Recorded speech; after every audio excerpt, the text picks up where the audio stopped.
സെക്രട്ടേറിയറ്റിന് മുന്നിലെ സമരവേദിയിൽ ആശമാരുടെ കൂട്ട ഉപവാസത്തിന് തുടക്കമായി. ആശമാരുടെ തുടർ നിരാഹാരം ഇന്ന് 5ാം ദിവസത്തിലേക്ക് കടന്നിരിക്കുകയാണ്.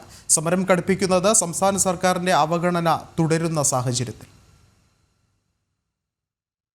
സെക്രട്ടേറിയറ്റിന് മുന്നിലെ സമരകേന്ദ്രത്തിൽ സമരം ശക്തമാക്കാനൊരുങ്ങി ആശാവർക്കർമാർ. ആശാവർക്കർമാരുടെ കൂട്ട ഉപവാസം ഇന്നു മുതലെന്ന് നേരത്തെ അറിയിച്ചിരുന്നു. സമരപ്പന്തലിലെ ആശമാർക്ക് പിന്തുണ പ്രഖ്യാപിച്ച് വീടുകളിലും ഉപവാസം ഇരിക്കുമെന്ന് ആശമാർ അറിയിച്ചിട്ടുണ്ട്. നിലവിൽ 3 പേർ വീതമാണ് ഉപവാസം ഇരിക്കുന്നത്. നിരാഹാരം ഇരിക്കുന്നവർക്ക് പിന്തുണയായിട്ടാണ് മറ്റ് ആശാപ്രവർത്തകർ നിരാഹാരം ഇരിക്കുന്നത്. എല്ലാ ജില്ലകളിലും ഇതേപോലെ തന്നെ ഉപവാസം അനുഷ്ഠിക്കാൻ ആശാവർക്കർമാർ മാത്രമല്ല, നമ്മുടെ ഈ സമരത്തെ പിന്തുണയ്ക്കുന്ന ആളുകളെല്ലാം ഇന്ന് ഈ ഉപവാസത്തോടൊപ്പം ചേരാൻ ഞങ്ങൾ അഭ്യർത്ഥിച്ചിട്ടുണ്ട്. ഓണറേറിയം വർദ്ധിപ്പിക്കണമെന്നടക്കമുള്ള ആവശ്യങ്ങളുമായി ആശാപ്രവർത്തകർ സെക്രട്ടേറിയറ്റിന് മുന്നിൽ നടത്തുന്ന രാപ്പകൽ സമരം 43ാം ദിവസവും തുടരുകയാണ്. 3ാം ഘട്ടമായി ആശമാർ തുടങ്ങിയ അനിശ്ചിതകാല നിരാഹാര സമരം ഇന്ന് 5ാം ദിവസത്തിലേക്ക് കടന്നു. നിരാഹാര സമരം തുടങ്ങിയിട്ട് 5ാം ദിവസമായി.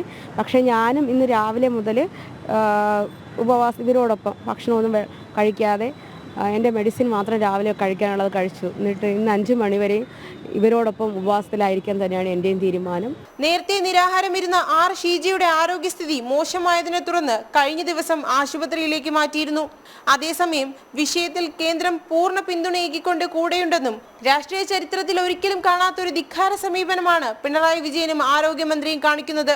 ഒരു സമരം ചർച്ച ചെയ്ത് പരിഹരിക്കാൻ ജനാധിപത്യ മര്യാദ അനുസരിച്ച് ഗവൺമെന്റ് മുന്നോട്ട് വരണമെന്നാണ് BJP നേതാവും മുൻ ലോക്സഭാ അംഗവുമായ AP അബ്ദുള്ളക്കുട്ടി സമരവേദിയിലെത്തി ഐക്യദാർഢ്യം പ്രഖ്യാപിച്ചുകൊണ്ട് പ്രതികരിച്ചത്.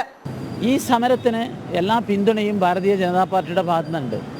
നമ്മുടെ കേന്ദ്രമന്ത്രി സുരേഷ് ഗോപി ഇവിടെ പലതവണ വന്ന് അദ്ദേഹം ഈ സമരത്തിന് പിന്തുണ പ്രഖ്യാപിച്ചപ്പോൾ അതിനെ പരിഹസിക്കാനാണ് അവർ ശ്രമിച്ചിട്ടുള്ളത്. പക്ഷേ അദ്ദേഹം കേന്ദ്ര ആരോഗ്യമന്ത്രിയെ കണ്ടു, സംസാരിച്ചു. ഇവരുടെ ഇൻസെൻറ്റീവ് വർദ്ധിപ്പിക്കുന്നതിനെ കുറിച്ച് വളരെ പോസിറ്റീവായിട്ടുള്ള സമീപനമാണ് കേന്ദ്രമന്ത്രി ആരോഗ്യമന്ത്രി നദ്ദാജി സ്വീകരിച്ചിട്ടുള്ളത്. പ്രതീക്ഷയോടുകൂടി നമുക്ക് കാത്തിരിക്കാം. നിരവധി സംഘടനകളാണ് കൂട്ട ഉപവാസ സമരത്തിന് ഐക്യദാർഢ്യം പ്രഖ്യാപിച്ചുകൊണ്ട് സമരപ്പന്തലിലേക്ക് എത്തിച്ചേരുന്നത്. ജനം, തിരുവനന്തപുരം.